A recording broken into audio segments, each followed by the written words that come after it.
Q&A start. Mr. Deputy Chairman, so far as the principles underlying this bill are concerned, I am in full agreement. I also find that the provisions of this bill are an improvement upon the various provisions of the Essential Supplies Powers Act 2006, which this bill proposes to replace, and I would like to congratulate the government for implementing the recommendations of the committee which you so ably presided over.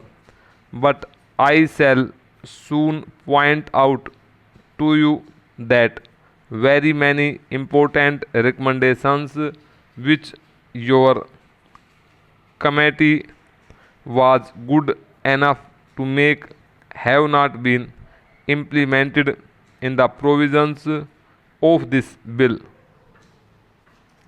I agree with the Honorable Minister that in a planned economy, it is essential that the government should have such reserve powers as they seek under the provisions of this bill.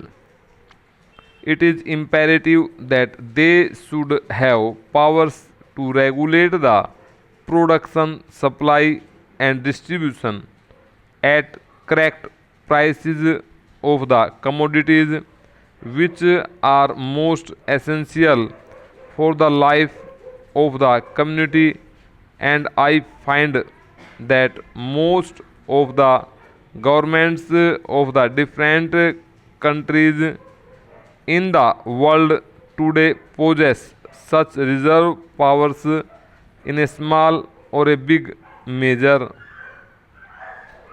In the United States of America, which still believes largely in a laissez-faire economy, they have such powers in a very big measure.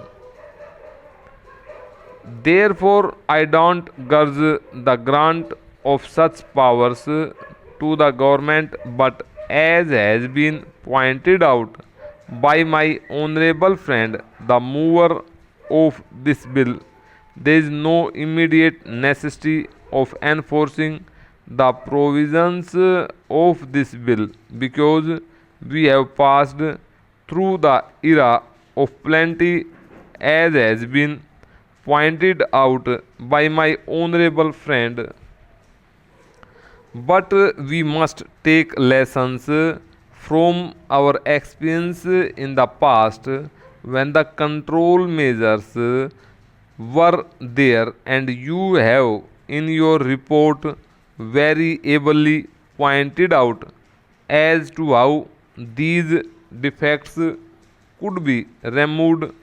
But I would like to view this measure from a little different angle. We have got to view this measure from two different angles. We have to keep in view the big towns, the small towns, and the big centers of production. We have to control production and distribution by big undertakings, and we have to maintain supplies in big towns and cities where the government machinery is functioning, and we see so many officers there. But we have also to keep in view that we have got to regulate production.